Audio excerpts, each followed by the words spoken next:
What's happening, ladies and gentlemen? What's going on? It's Friday, which means Falcon Friday, preseason edition, pregame show. Yeah, we kind of stacked in here, right? I got some premier guests on the panel tonight. So we're gonna be talking a lot of sense, and in some cases not too much sense. In some cases we might be off the rails. Uh, you know what I'm saying? Up under me, I've been waiting for a good while to get this gentleman on the panel with me. Down below me, y'all see him. He the Scottish psychopath, Will the Thrill. What's happening, brother? Good to be with you. Thank you for having me, guys. It's a pleasure. And as I say, sorry it's taken so long to get on, but if you're aware behind the curtain, man, you know, it's good to be here. Appreciate it, brother. Always, yes, sir. Always a pleasure to be here. Yeah. y'all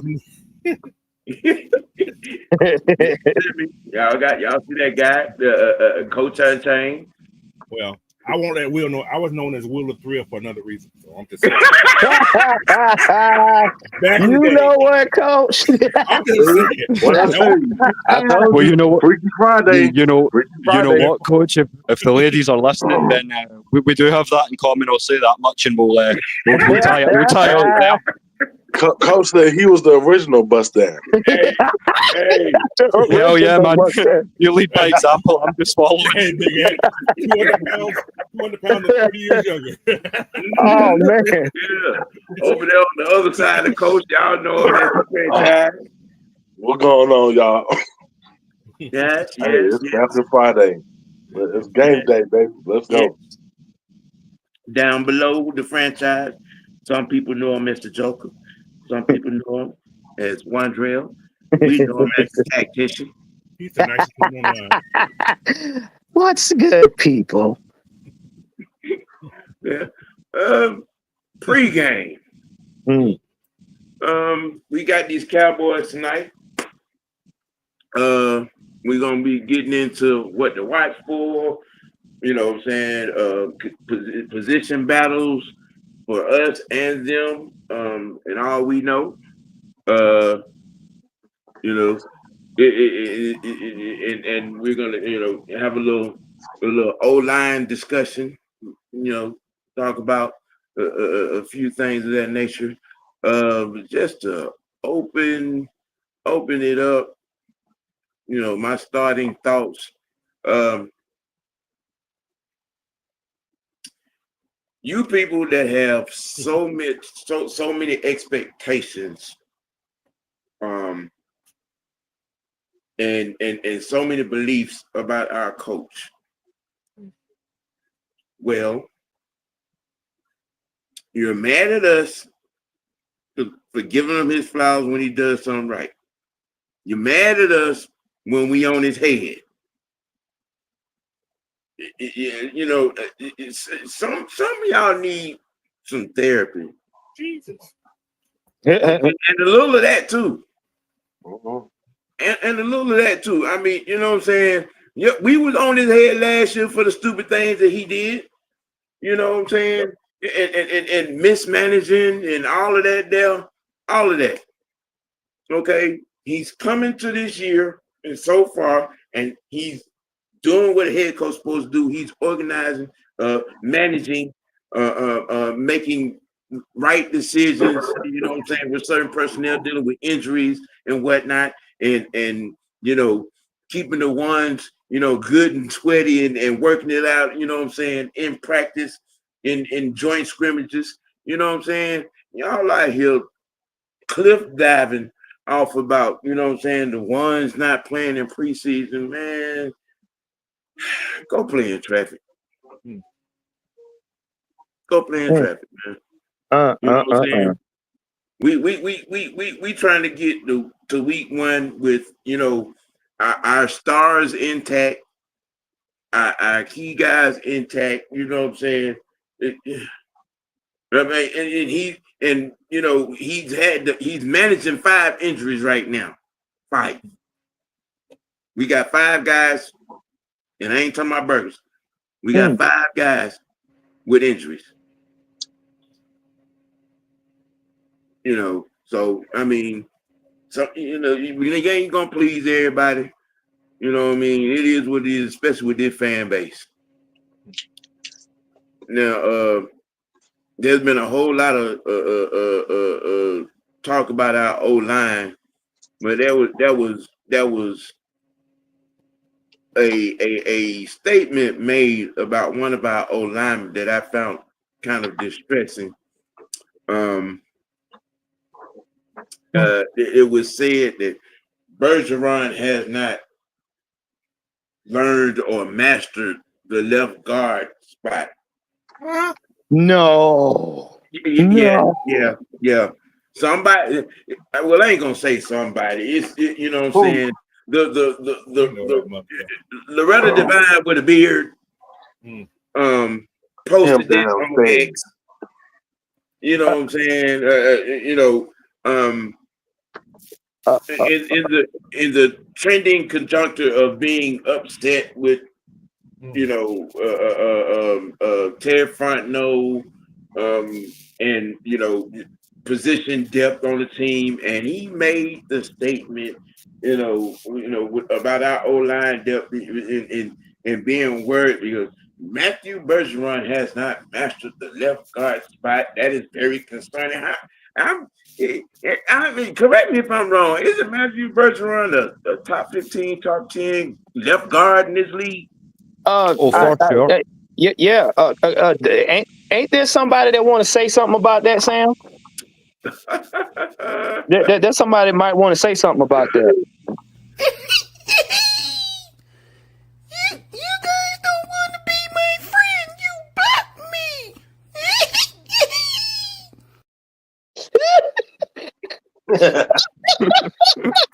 Just show us where the bad man hurt you. That's Damn it, little Murphy. Jesus Christ. We need Sigmund Freud up in here, man. You're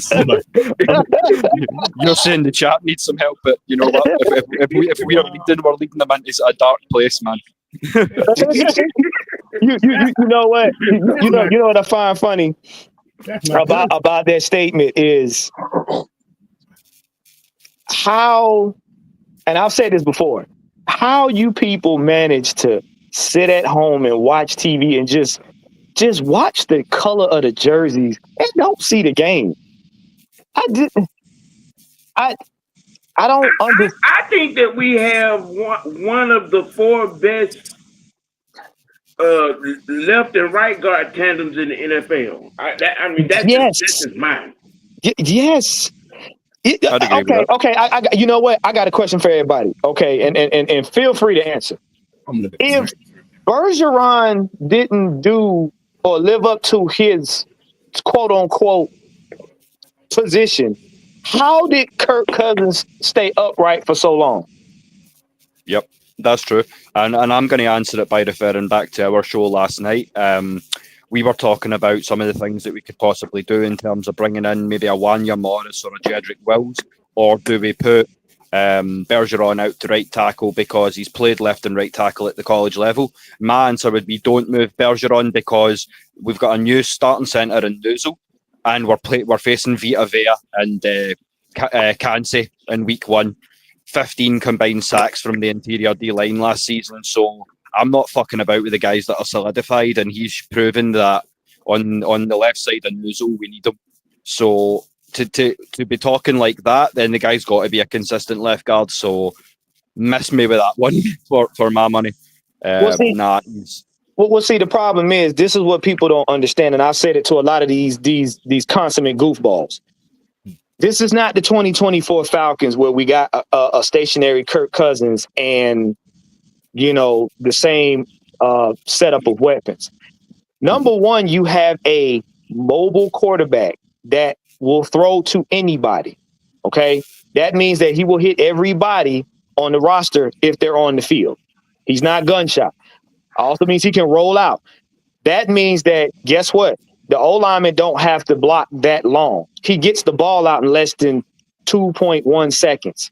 So he's not holding it very long. So you're not wearing your O-line out. Number two, if you're playing against a familiar adversary, We've played Tampa. Tampa has not played this new team. So we already know Todd Bowles is like to be blitz heavy, and whatever side they deem you're weak on, that they're going to attack that side. Guess what? That's why you lean into the running game first. Then you open up play action pass. You don't start out passing, especially when you're missing key O-linemen. I mean, but if you knew football, you would know that.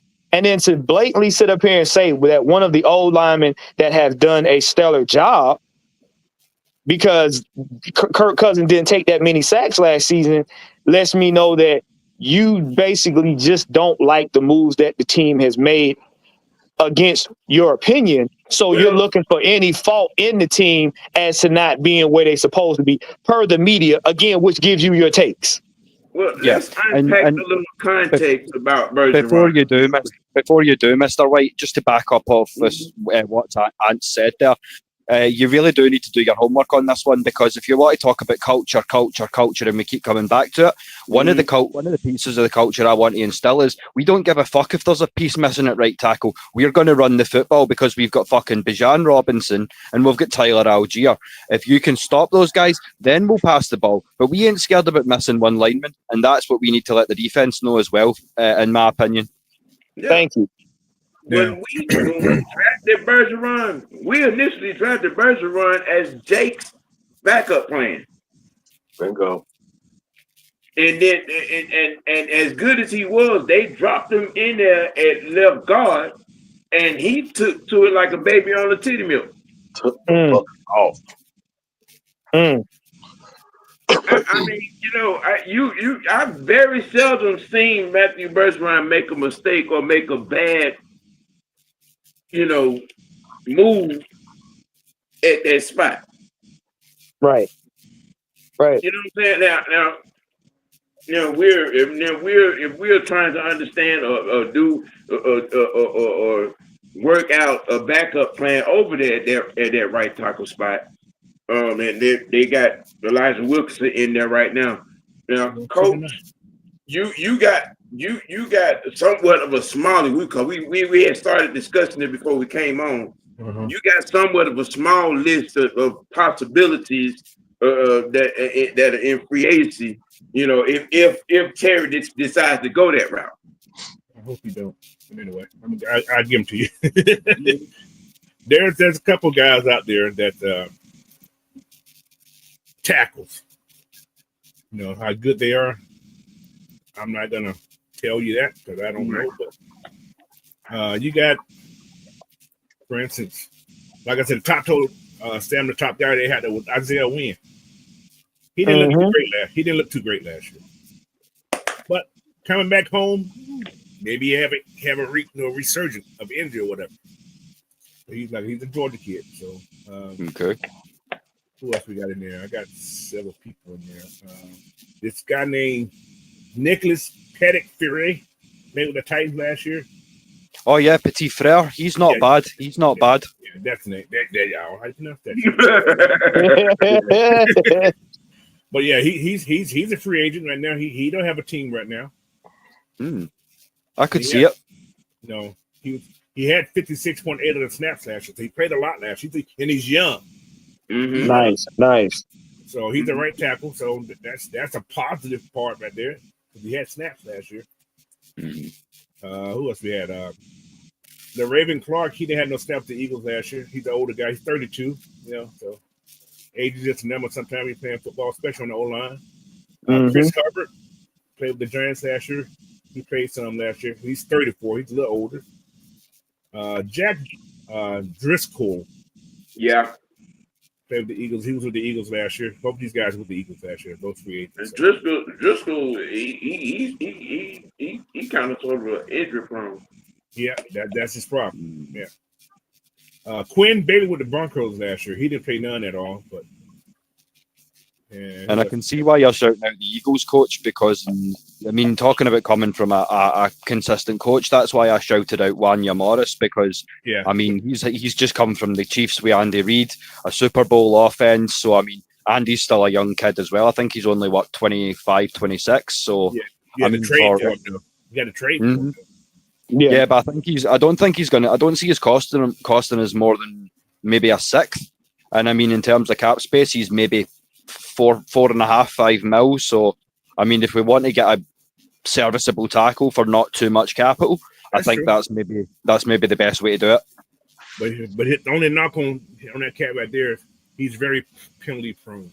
He has a lot of penalties. So he ain't as disciplined as most would like.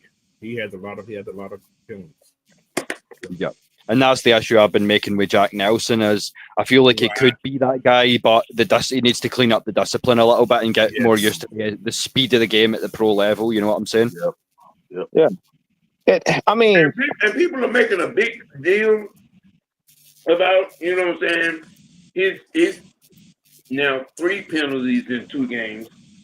I mean, if you're expecting a rookie, undrafted free agent rookie to play Hall of Fame or All Pro ball at the gate, you're setting yourself up for a headache. Well, the thing is, though, y'all got to understand, there is no scenario right now that's going to be optimal for anybody. And it's I've been saying it's next man up. And we've seen time and time again, those of us that actually watch the game of football and understand what we're looking at, that opportunities breed greatness. And I'm going to go back for all of you, what I call sleigh riding dinglings. How did Brady become great? Brady was a backup. Bledsoe don't get hurt, you don't know who Brady is. Exactly. And he took the opportunity and he ran with it. And how many times has the Falcons taken players that nobody knew about and allowed them to play, and they got room for notoriety?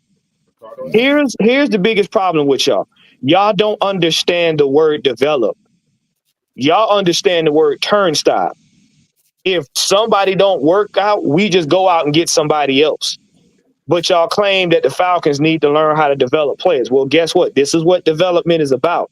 Taking a no-name player, developing them, allowing them an opportunity to play, and then letting them do their thing. Well, are they going to make mistakes? Yes. Are they going to get stuff wrong? Yes. Are they going to mess up big plays? Probably. Yep. The thing, that's part of the process. And then what happens is once they get it. Now you got somebody that the whole league is like, oh, shoot, we didn't know who this cat was. Yeah, you did. He just didn't have an opportunity. And another thing y'all failing to realize, we're still before the cuts. You got a lot of players that is going to enter free agency. They're going to flood it this one last time before week 1. We don't know who's going to be out there. They not panicking. I'm sure Terry already got his nose in somebody's back pocket already, so he knows what he's going after. Right. Mm-hmm. He's a premier scout. On top of that, this is what you got blocking tight ends for. See, again, y'all don't think they don't have a plan B for what's going on? As long as you chip, you'll be okay. Thank you. Chipping gives your quarterback 1, maybe 2 seconds at the most extra. Your quarterback don't need but 2 seconds. We got a quarterback don't need but 2 seconds. That's all we need. Thank you, Coach. Yeah. I mean, this is the whole thing. And I keep telling people, y'all act like week 1, we gonna go, nah, we were just playing y'all. Tie-dye Kirk Cousins is gonna play for the rest of the season. That's basically what you say every time you complain about a person that got something to do with the offense is. You acting like Kirk Cousins is gonna be out there. Y'all do understand one thing. A mobile quarterback acts as a third running back. So guess what? If it don't look like the plays working too well, he may run. He may get the first down. Mahomes does it all the time. I got a question for you. Yes, sir. What if all this injury thing is a mirage? Coach, say it again. Say it again, please. Listen, think about this. Can't find no ain't shit. We done said that before now. Many times. Usually when a person's injured or some type what's going, you heard somebody now, right? Yeah. If it was that serious, you would have heard something about it. We understand we got no timetable. There's no timetable or nothing. Now the MRI was done the same day. The MRI was done. So there's results. There's results already. Hey, Coach. I'm gonna piggyback off of that because I was telling the fellas this. Y'all don't understand how business work, do you? If Terry Fontenot and them give you the exact the details about Caleb McGarry's injury, And then he goes out and says, well, if it is, let's just say, okay, it ain't season ending, but he gonna be out as many weeks as Storm Norton. Guess what happens now? Every team in the league says, oh, the Falcons are desperate to get a right tackle. Now the price goes up. Mm-hmm. But you're gonna have all those guys out there free now.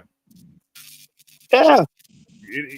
It's not, because tomorrow's show I'm gonna do a little bit more. I'm gonna dig deep into it tomorrow. So, but what I'm saying is, when you look at this free agent stuff, these guys are getting. It's gonna be 32 teams, 31 teams that are getting rid of people. Yeah, and I'm sure each one of those teams is gonna be getting rid of at least 2 tackles. Thank you. 2 from each team. Mm-hmm. We're gonna get rid of a whole lot of them. But anyway, the other teams gonna get rid of 2. So we're looking at what's that? 31, 62 tackles out there. Now, depending on what Caleb's situation is, now if he's gonna be, if it's season ending, what the Falcons gonna do? I'm up in the school right now. They're gonna put Caleb on the IR. Mm-hmm. They don't have to do it until the first day of which is after Tuesday is the cut day, right? So the next morning at 12 o'clock is when they can start signing people. So what they're gonna do now, you don't have to put Caleb on the roster to save him. If Caleb season ended, you put him on the season ended. So he's protected. They can't do anything with him, right? So now you got that extra tackle spot.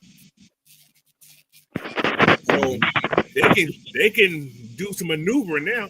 You can sign more than one guy. So then Caleb ain't taking up a roster spot. Right. So it's a lot of things. I'm gonna break it down more tomorrow. So just stay tuned tomorrow. I ain't gonna go kill my whole show right now, but yeah. And think about it like this: Terry's not gonna go no more than about a 1-year contract, if that for that player. They ain't gonna do no more than a 1-year contract. Well, as well as if Storm comes back healthy, he's back in 6 or 8 weeks. Well, yeah, and this is what you said as well. We need to be careful when it comes to the pup list, boys, because I was reading that if we activate Troy Anderson, that he won't be eligible to start until week 4 anyway. So if we are going to be looking at Pup and McGarry, we need to realistically look at bringing in a tackle, I think, because we know for a fact Storm's 68. So we would essentially be looking at, even if he bounces back, say, week 3, we ain't got him to week 7. So again, maybe a 1-year deal on somebody who's going to come in. If they prove to be a good, serviceable backup, then I can see them maybe going above guys like your Jack Nelsons, your Brandon Parkers, maybe even Elijah Wilkinson. But a tackle 3 or a tackle 4 would be kind of great value to get, especially when you're talking about only being maybe $5-6 million. So that's kind of where I'm at with it, because we need to be thinking about Troy Anderson as well. If we're pupping another player, we need to look at time frames here before we make any kind of big decisions, you know. Well, wheeling it back and around to what Coach said.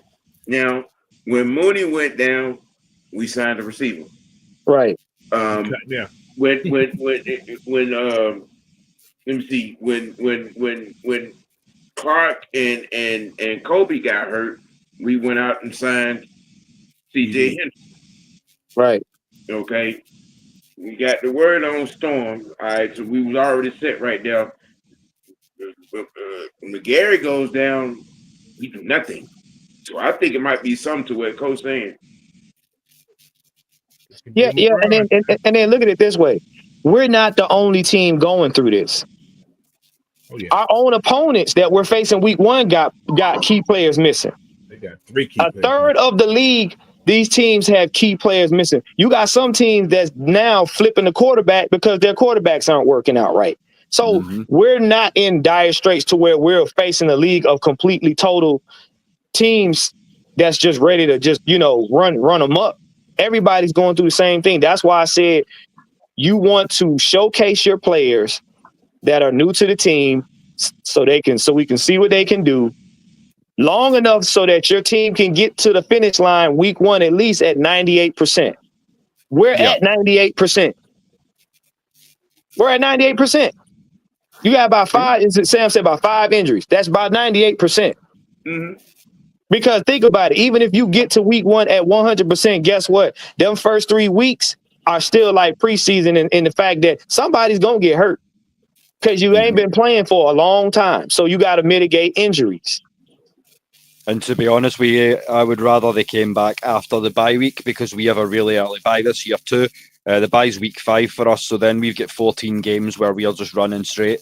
So I would rather, if you want to get hurt now, get back in time for that long run of games towards the end of the season and help us finish this out. Thank you, because both now and at the least you want to be coming out of that bye week 2-2, at the very least, meaning that you need to be in your division. You need to be winning 2 games. Why? Because number one, Tampa missing some people, and you already know how the Panthers are. You already know how they are. So you take advantage of those teams not being at their strongest. Because think about it.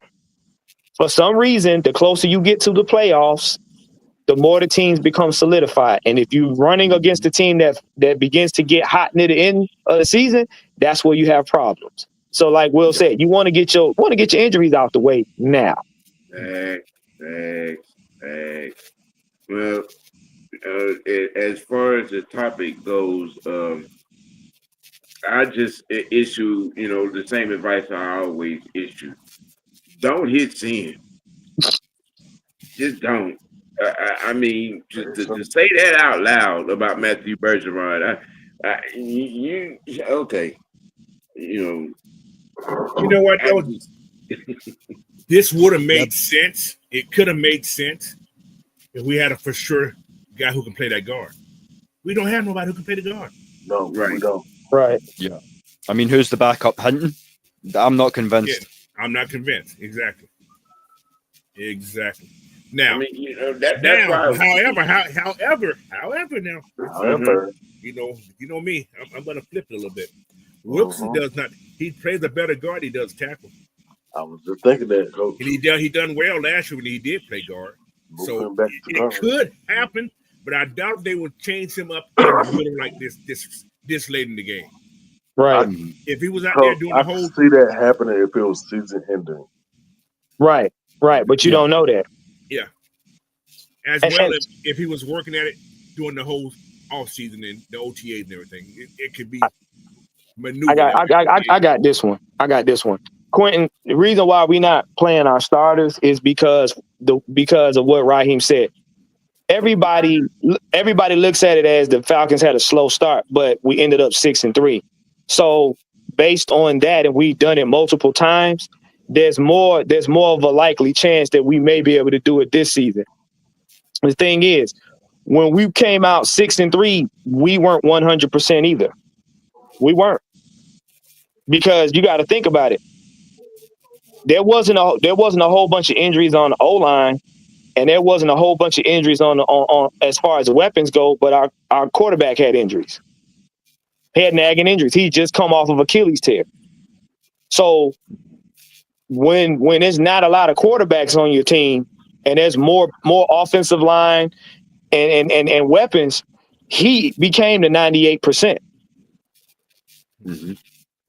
And this is why I've said that you want to think twice about trading Kirk, because, I mean, man threw for 509 yards and 4 touchdowns on a bad Achilles. What can he do on a good Achilles if we need him to? You know what I'm saying? So I think if the right offer comes in, that's a different thing. I mean, money talks and bullshit walks, as they say, but at the same time, like, I just sent it to the messenger groups last night, so y'all have seen it. We've got the best backup in the league, bar none. So I would, for one, would probably just pay the $27 million and keep the man. Yeah, and look. I get it. The concern goes up because, again, everybody says, "Well, yeah, Penix is still a rookie." I get it, but I want y'all to pay attention to something. What was the excuse for Washington? Jaden Daniels was a rookie. You saw how far they got. You see what I'm saying? And they got there by the skin of their teeth. They had Hail Mary miracles to win games to get as far as they did. You know what I'm saying? So we got to look at it like that. It's a thing where it happens to every team. What it comes down to is Now this shows how good your coaching staff is at adjusting to what you don't have. How good we had a good we got a good offense. We got a good quarterback. Yeah, he's a rookie, but he's not skittish. I'd rather have a team the way it is right now and having us dealing with these injuries with a confident quarterback with a good head on his shoulders than to have the best O-line with a skittish quarterback, because that's dangerous. At least I know he ain't gonna panic and throw it to the other team just because. That's what I care about. Nah, I can't speak for everybody. I just speaking for me. Dude, there are a few things on this team that I'm not worried about, and the quarterback is one of them. Okay. Look at the preseason play from Stick. I mean, look at for instance, the play done against Tennessee, where he's thrown into triple coverage, thrown the pick six, but look at the movement that he's made before he's made that throw. It's over with if that's MPJ and not Easton Stick, because he's faster, he's more mobile. So you can see glares of, MPJ is not going to throw it into triple coverage, but he's a hell of a lot more mobile. So we've got another 10, 15 yards on top of that run and things like that. So, I mean, I can see examples from the play in preseason that lets me know that when the starters come into play, we're talking about a whole different football team here. You know what I'm saying? So, and you're right, because the only issue with Easton Stick is when they got pressure on him, he panicked. Other than that, he was doing fine. If he can overcome that and learn to be more poised when the pressure's on him, he's going to be he's a very serviceable backup quarterback. He just panics in the rough moments. That's all it is. That's how he threw the pick six. He panicked. He tried to force the ball. He was trying to force the ball, not paying attention that there was no man there to pick it up. Yeah. Well, if he didn't have that hitch, he threw the ball in his first read. Yeah, if he wouldn't have double clutched it, it wouldn't have happened. Yeah. Well, we got that in there. We wanna switch to a headline, because the one thing I have been looking at that's going on in Dallas is the soap opera that is Micah Parsons. Oh boy. If you may not know, or you haven't been paying attention, or you have, Micah Parsons has removed everything Cowboys off of his social media platforms. That don't mean shit. That's a ploy. Everything, everywhere, from IG, Facebook, Twitter, TikTok. Now, if you didn't know it was done, it's done. But you know what's bad about that whole thing? He still ain't in charge. Nope. That's true. No, sir. That's true. So that's true. Exactly. Play your contract out and become a free agent. Fuck all that. I'm just saying, play your contract out and go to the next team and get paid. Yeah, if he wants $42, $44 million a year, then take one more year in Dallas and just use it as a throwaway year, but show the rest of the league that you're worth it. Exactly. If you want to make more than TJ Watt, prove that you're worth more than TJ Watt. This situation has been handled bad on both ends. Right. 100% agree. Yeah. Right. But you got to look at it from both things now. We've seen this time and time again. We've seen this. We've seen this with Aaron Rodgers. We've seen this with a multitude of players. One thing about players that people got to understand: a lot of them are petty. A lot of them are ego driven. So when it comes to this right here, this is one of them where you'll get him to play, but he's gonna play at 50%. He ain't gonna give you 100%. He's not gonna give you 100%. I'm dead. But he has to keep. I knew when they gave Dakota, aka the bitch of the team, that money, I said this is gonna be a problem, and Michael Parsons is not. If they drag their feet, this is gonna go bad, and it went exactly that. Yep. Parsons is a great talent. He's a great talent, but man, this contract thing, man, these guys are. I call that greed. Yeah. That's what I call it, greed. I understand they want their money, but you're under contract. That was our problem with Mr. What's that dude? Julio. Yeah, Quintorez. Greed. Yep. It became greed. But as you saw, Coach, how did he play? How did he play? He played in the manner in which his entitlement was there. I got my money now. Fuck this. That's the thing. Yeah, you're right. Micah is phenomenal. Is a phenomenal talent. But what players do nowadays is they know they don't have control.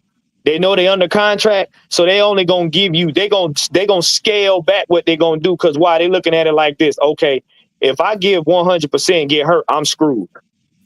So there's this too, one. I mean, from the man's own words, he says, and this is what pissed me off about the Grady Jarrett situation as well. He said he wanted to retire a Falcon. Fantastic. That's great. So here's a team-friendly deal that will allow you to play the rest of your football in Atlanta. Nah, I want more money. And this is what pisses me off, because Micah himself said it, and I can pull up the tweet. It's there in black and white. I want to retire with a star on my helmet.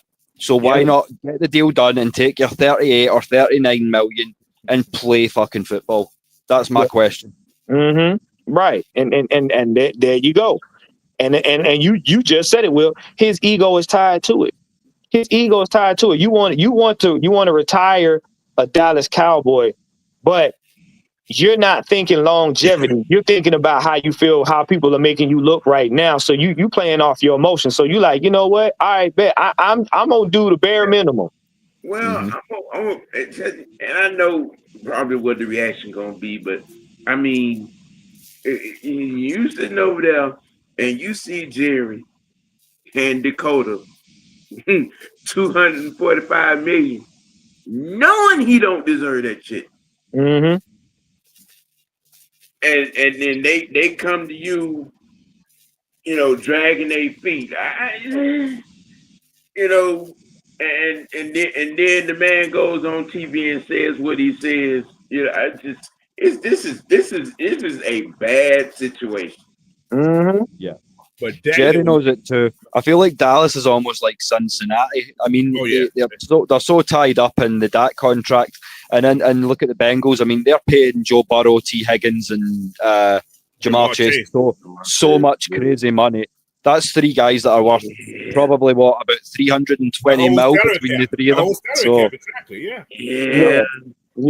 You give Chase and Higgins 16.8 each a year. I'm like, what's like 30 a year? Yeah. And guess what? You leave the team no room for what ifs. If somebody get injured or none of that, you don't leave the team none of that. Same in Jacksonville. Trevor Lawrence is unproven, and you're going to give bro $55 million a year. What? Really? Right. Okay. Right. And then wonder why y'all can't get into the playoffs. Mm-hmm. Straight ass. And I mean, Falcon fans, don't laugh, because we was there multitude of times. We've been there, done that. Yeah, and don't get it twisted, because that's not a dig at Trevor Lawrence. I think he's a good quarterback in a dog shit organization. That's not his fault, but I mean, like, for one, before we took Penix Jr., I was looking at Lawrence some sort of way and going, maybe this kid in black and red could do some things. But I mean, as I say, it's played out the way it was meant to play out. But nah, that's not who you spend 50 mil a year on. And you need to get the weapons around him before you do that, surely.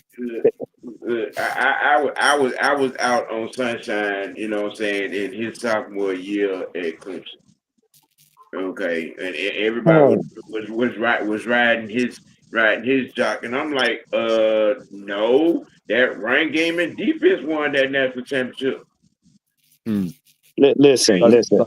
You know what I'm saying, and he got it now. He had that one good season out the gate, and he's been kind of sort of downhill each year ever since. Mm-hmm. Look, I was out on him as soon as his Vidal Sassoon contract was up. I'm not worried about him.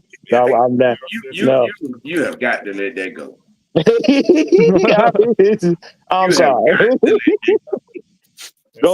Goldilocks was cute for a commercial. That's about it. I ain't never been like, ooh, look at this kid. No.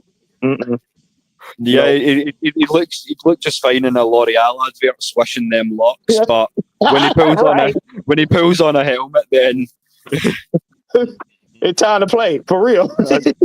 for real. There has been some roster movement, you know what I'm saying, with these Cowboys, which, you know, some of the main players in it, we're probably not going to see in this game. Like I was telling Coach earlier, I hadn't done too much homework on the Cowboys coming into this week.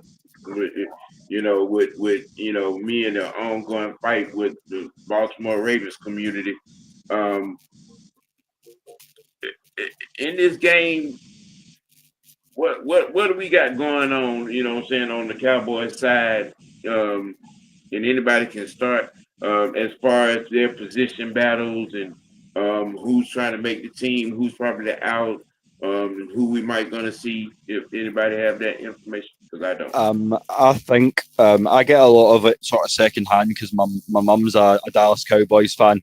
But so yeah, for all that is, we've already done the trash talking. So I think that we're going to see a lot of Miles Sanders. I think he's going to play some time because I think he's still got some stuff to prove in Dallas. He's going to be running obviously behind that first round pick Tyler Booker, who, say what you will about Micah's reaction laughing when they took him, but kid's a stud. I mean, Alabama tackle guard, flexible, and a good sized kid. I know. I think he goes about 305, 6'5", 6'4". He's a big kid, so I want to make sure that the defensive interior is holding up. So that's one of the battles I'm going to be watching tonight. How well the rotation goes against, obviously, can we exploit the rookie? Because I mean, Dallas is always doing fairly consistent, fairly high level play as far as the O-line's concerned. So I think if that's the weak link, we need to see how well this rookie's progressing for me. So we should be testing that sort of right guard spot that he's taken. Me, as far as the positions go, I'm like Sam. It's up in the air. What I want to see from this team is what we've been showing last two go rounds. Is the mentality of the defense consistent? Are we still going to be? Yeah, we're going to be in attack mode. You know what I'm saying? Because I mean, at this point, if you have not shown up in preseason games, you pretty much out of here. So at this point, it for me, the matchups are going to be nice to see. I want to see how this team adapts to Dallas, and do they still carry that aggressive, violent mentality? That's what I want to see. Yeah, going back to the draft, remembering that Dallas did draft pretty well on the O-line. That I was going to be looking at their O-line to see if it's going to be up to snuff, and they made some improvement there. They're able to run the ball like normal. They got a couple of young receivers, you know what I'm saying, trying to make the team like us. Now on our side, I know we discussed last week about, you know what I'm saying, that we have a substantial list of folks that we know are gonna be out of here. But going through the week, CJ Henderson has adapted very well. Just watching and what's been going on through the weekend practice. Helens, let me see. What's the other kid? Hellen's not gonna play. Hellen's probably not gonna play. Hellen ain't gonna play. He didn't play last week either. Yeah. I think he's on that list of we done seen what we wanted to see out of you. He's good. Yeah. But expect to see a lot of CJ Henderson, because I mean I've seen the quotes from Coach Morris, and he says that he's the type of guy who can play without needing a lot of time to digest the playbook. And he also says that he has elite level movement. So this is one of the guys I'm looking for to kind of sneak into that 53-man roster. So I think we're going to see a lot of him against Dallas. Well, yeah, you know what? Here.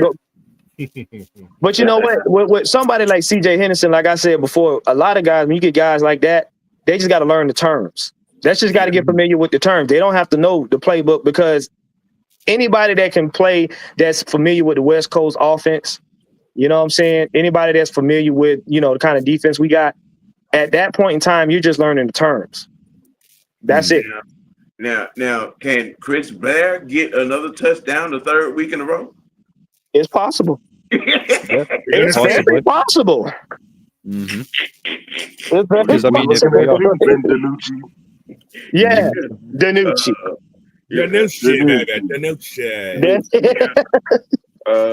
You see, Natron, you know what I'm saying? He's playing like the rent due. He's on the team, y'all. I'm with you, Coach. Like I said, just check me out tomorrow morning. You're gonna see everything. I got it all. I'm ready. Everything. I've been studying this thing for the whole week, man. I finally finished it up today. I've been doing this, man. Y'all don't know. Boy. I want to see Simon get some more targets. Yeah, I want to see Simon get some more targets. You know what? Simon's that kind of cat where the more he plays, the better he's gonna get. Who? Yeah, Joshua Simon. The tight end, Joshua Simon. Freight train number 2.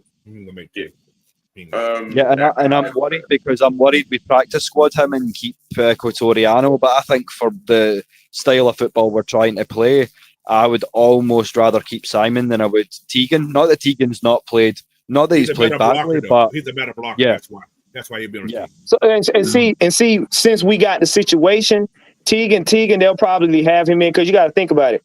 Kyle knows how to chip. You know what I'm saying? I'm pretty sure they're probably trying to get, see if Joshua Simon is that kind of cat. So having him, because think about it. They're going to try to fortify their right side. Simon ain't that good of a blocker, though. That's why I was saying, see if he can kind of get up. So but if you're saying Tegan's a good blocker, I don't think they just going to let that go with what we got going on right now. Yeah. I could be wrong, but, it remains to be seen.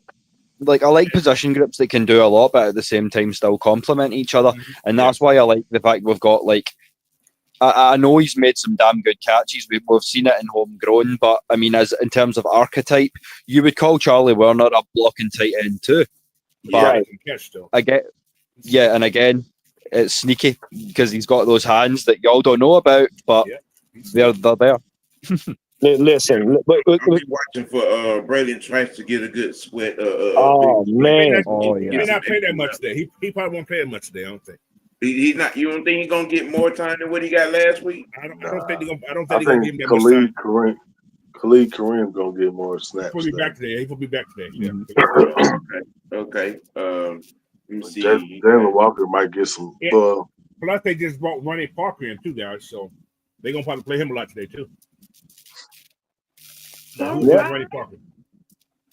Right. I'm already convinced that we get rid of Deshaun Corbin, running back 5, and to be quite honest, I would probably get rid of Carlos Washington too, because I've seen enough out of Nathan Carter to where I'd be happy making him RB3. Because if he runs behind a good old line, that kid's shifty.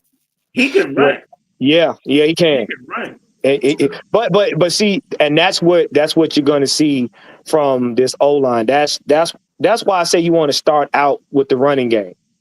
Our O-line like to maul. They don't like to backpedal. And the fact that, like I said, we have a mobile quarterback that can throw and get the ball out of his hands quickly, they don't have to do a lot of backpedaling. Mm-hmm. And you want to start off mauling. Why? Because if you're going up against a blitz-happy coach and team, you want that. You want your running backs punishing the defense early in the game. So by the time you decide to do play action pass them, they tired. You don't want to be trying to throw the ball on a fresh defense and you're missing pieces. Or the pieces that you got on there haven't been solidified all the way. Because now they're going to try to tee off on a quarterback. Yeah, I think that other kid, who is it, number 41? Dotson. Dotson. Bye-bye. Bye. Yeah. Now, when you're talking about the running back room, I'm gonna give you another little spiel here. I say Nathan Carter will beat Carlos Washington, but Carlos will be on the practice squad. We're gonna have one running back on the practice squad, guys. Yeah, that makes sense. That makes a lot of sense. I would Terry go hide him. Terry, he'll survive the practice squad. He'll survive because you haven't seen him do anything this preseason. You haven't seen him do anything. No, that's true. But again, the way that Coach Morris has done it, he's been quite diplomatic. So, for all I know, that injury's not as bad as what we thought, and Carlos will be the running back 3. He's just, again, we're just kind of scoping him, letting him come along, similarly to what we're doing with guys like Jalen, and I'm thinking it might be a similar case. See, this is the thing about professional football now with this practice squad, especially since they elevated to 16 players. That's a lot. Which is the good thing. So they have four come-ups per season. I think it's 4. You can come up 4 times per season. So they're going to have on the practice squad just to be expected to see those guys in dress on some weeks. right? They're going to be rotating like people play these offensive linemen. Don't expect those guys to keep them in the offensive linemen, guys. I'm letting you guys know that. I don't expect it. My take, depending on what they do with McGarry, if McGarry's on the injury reserve, they're only going to keep 6 linemen. What they're going to do is they're going to pick up guys off those waiver wires to come in there. You probably keep. I'm going to say Javon Gwynn's going to make it because he's going to be your second. And I hate to tell y'all that. Yeah, he's your backup. He's going to be your backup center. And Kyle Hinn's going to make it. Mm.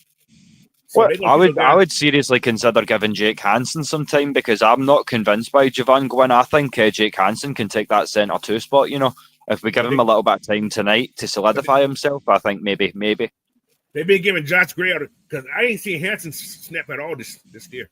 It's always been Joshua Gray and Javon. That's who's been snapping. I haven't unless Hansen played when I was asleep, but I've been seeing this. No, I think we just picked him up recently, but I'm just saying, if it's game 3 and you want to see what the guy's got, he came over from Detroit, so he's come over from a decent O-line to a decent O-line, so, he's not plug and play. I'm not saying that he's ready to take Noodle's spot or anything, but I feel like he's another body that's great for that kind of competition, so I would expect to maybe see a centre 3, maybe make the practice squad just in case Javon Gwynn doesn't kind of add up.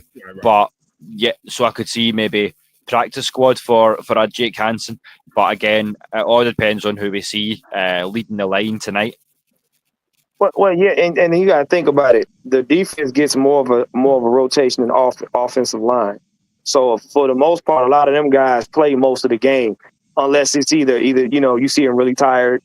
Or they, get late in the third quarter, whatever, what have you.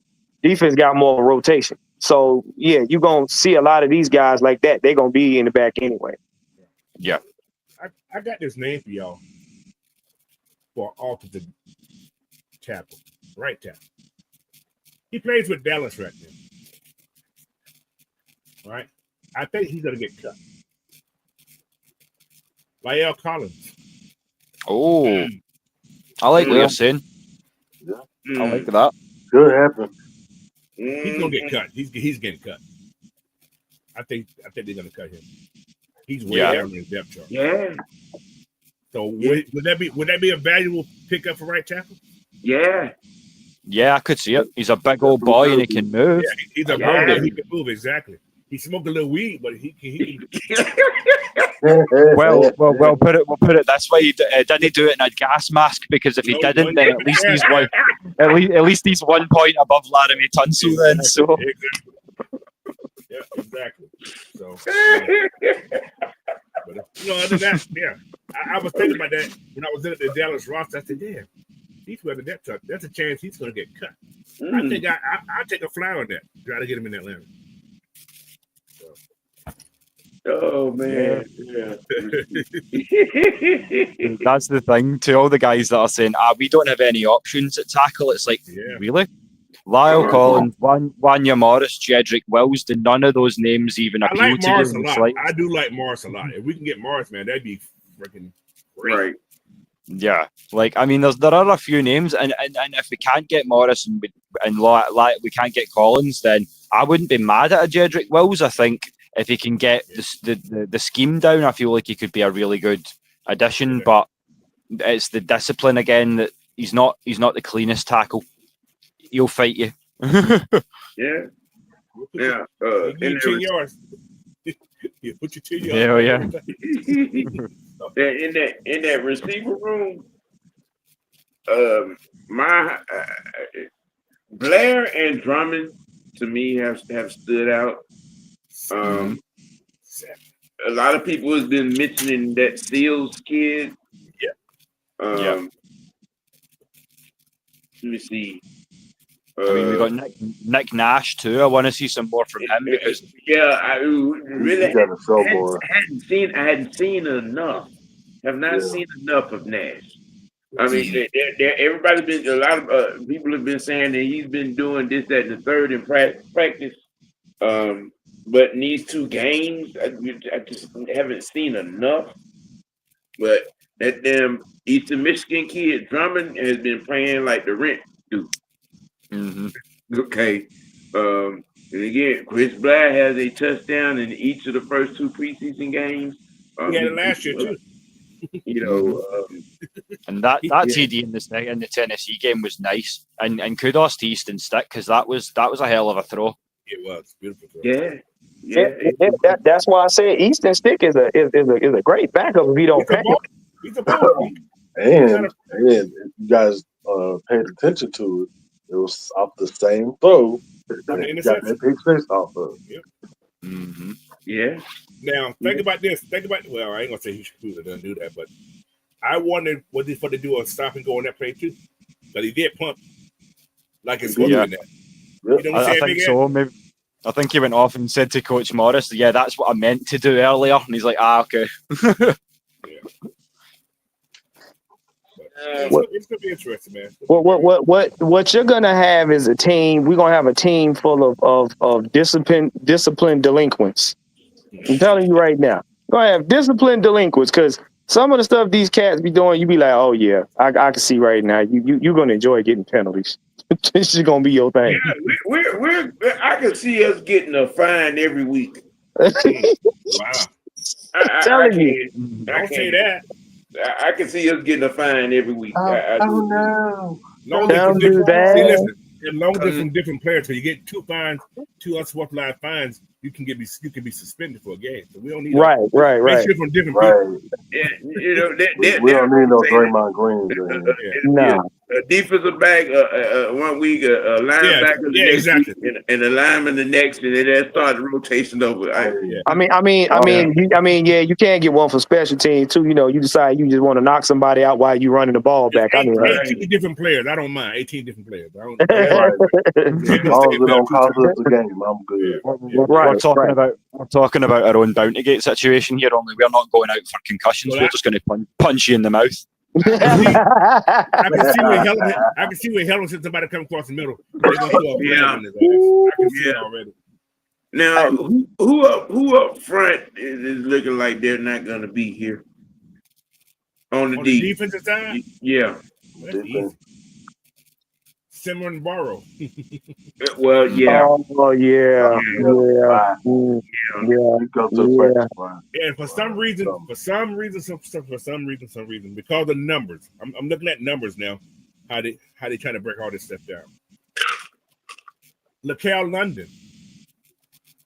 I can see him not being there. So I'm we thinking, do got a lot of depth at that position. Yeah, we deep up front. If it was me, I would put Fox on that list. That's just me. I'd rather get rid of Fox. Okay. Yeah. But they're not going to do it. They're not going to do it. He makes too much money. Right. Because I can see it from yesterday. I read Tori McElhaney's 53. She's got us keeping 8 in IDLs, and I don't think we do it. I think either Fox or maybe TQ, although it's a name I've heard a few times this preseason. I think TQ is right on that line as well. To Quan Graham, I only got 7. You know what? I mean, it goes back to when I think it was either Jalen Walker or James Pierce Jr. was talking with Ulbrich. Ulbrich stated in training camp, if you don't embody certain traits, if you don't embody what he's got going on, if you're not playing to your optimum level, you're not going to be on this team. In other words, you're not going to be a passive defensive player and make the roster. You're not. You're going to have to damn near be a lunatic, an angry lunatic to play on this new roster because trust me, they have, like I told people, when Ulbrich got here first and he made his statement in the press conference, the next thing he did was go in that room and look at what went wrong in 2024. Yeah. He looked at what went wrong in the other half of the season, like, you, okay. And as he said it freely, look, if you're not gonna do this, you're not even gonna get a jersey. So you ain't even suiting up. So if you gonna play lackluster, especially on the front line, nah, you gone. I have a little bit of news for you guys. Atlanta Bird Gang just posted it an hour ago. Micah Parsons arrived at AT&T and a Falcons fan yelled to him, "Hey, come to the A." Parsons made a signal with his hand, basically, call me. He made a call me sign. Will, don't do that. Will, don't do that. Look. There's not enough. There's not enough Clorox for these keyboarders. There's not enough Clorox. Oh dear! Come on, Will. Don't do us like that. There's not enough tissue and Clorox. Please. Come on. I mean, I like to get talking points, but I might just set the chat on fire. Will, why you want to do that, man? Right. Hey, I got this. Because some men just want to watch the fucking world burn. That's why. What's wrong with you? What? Now, I got that point ready. But what if this happens? You know me. I'm going to be a little controversial a little bit. Just a little bit. What if there is a trade? Oh, I know where you're going, Coach. I know where you're going. Dallas do need it. Hold on now. Dallas do need a running back. Yeah. Coach, Yeah. Look.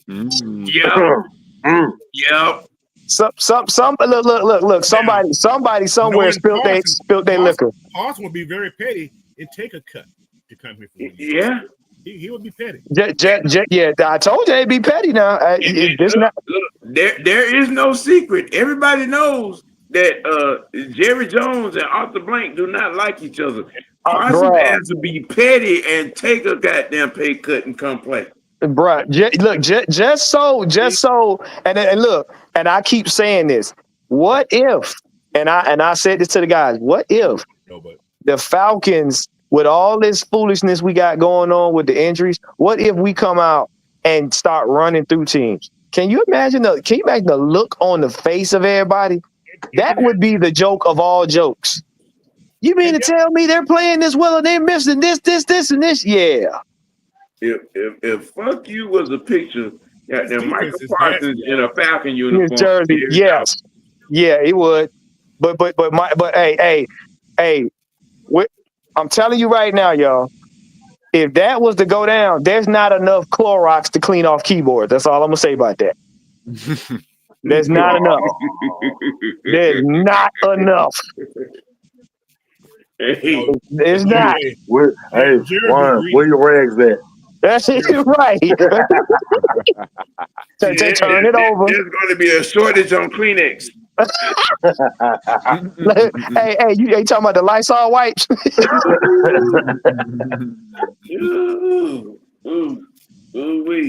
Well, we coming up on about 20 minutes to kickoff.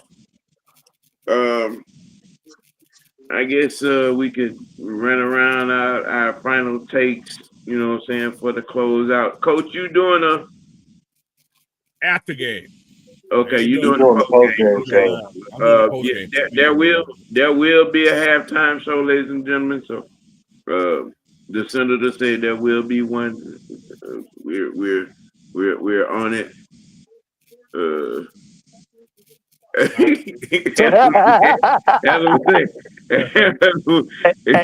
I will not argue that point. I will not. Hannibal was making his stance clear. Thank you, Hannibal. He was making his stance clear. Thank you for not jumping off the bench. Thank you. I appreciate you. I'm just being controversial. I'm just going to state it for one more time for the fans in the back. I don't take sides. I just report the news. So basically, he just did plausible deniability. Right. That's it. It was me. Oh, it's happening. It wasn't me. Yeah. Oh man, look, all I'm gonna say is, bro, one game at a time. That's going to be, but that's my theme for the whole season. One game at a time. Hey, I got a question. Have Raheem spoke since that boy been hurt? Yesterday. Yeah, I think. Yeah. But he didn't really give any information. Look. You know, Raheem, they just say talk and sound like you saying something. Yeah, that's it. He'll say a lot and tell you nothing. I didn't see a press conference. That's why I was wondering. I didn't see one on my feed. So. No, he barely touched on it yesterday, to be honest, I think. I don't know whether he's keeping his cards close or whether, but as you say, Coach, the MRI was done, so they've got results. Yeah, they got results. They have results for every damn thing else. Well, anybody else? Any more take? Any thoughts? Let me go on quick. Check me out tonight or after the game. I'll probably go in like a couple minutes before the game's over. I'll hop on. Then tomorrow, Bird Feeders, man. Saturday morning, Bird Feeders, 11 o'clock a.m. Eastern time. So check me out. I'm going to do a 53-man projection show as well as the practice squad and my takes on different scenarios that could happen. So just check me out tomorrow. Sounds good. And then once you get done with Coach, jump on over to that AFN channel as well, because on the Saturday afternoon, 3:30 Eastern time, you've got me and Des coming back at you with the Scottish Falcons as well. And you'll be seeing the rest of my team. So I'll be introducing to you the rest of the guys that will be heading up AFN International with me this season. So big show all round, and we'll have a lot to talk about. So once you get done with Coach, stay tuned for that as well, guys. Yeah. Y'all tune in to that. Them guys doing good work over there. Look, man, Yes, sir. Thank you. Look, thank you guys for tuning. Thank you guys for tuning in. Make sure you like, share, and subscribe with everybody on the panel as well as the family. You got Mr. White Network going on there, OG Sam. You got Coach Unchained. You know him as a franchise. You got the Brothers Abroad. You got the Scottish Falcons. Make sure you tune in to them guys and like, share, and subscribe. And you got Mr. Tactician 78 on YouTube.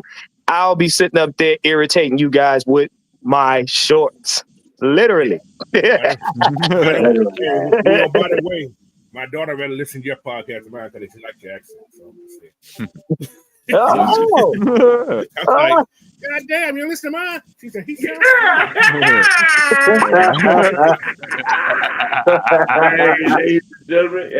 Screw you, Daddy.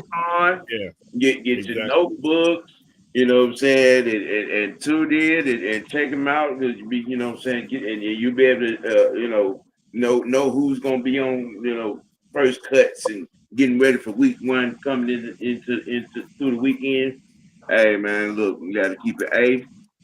You got to keep it dirty. Most notably, you got to keep it real with yourself. Let your next choice be your best choice. You got Coach, Franchise, Will the Thrill, Mr. Tactician. I am your guy, Mr. White. We out. Peace. Later.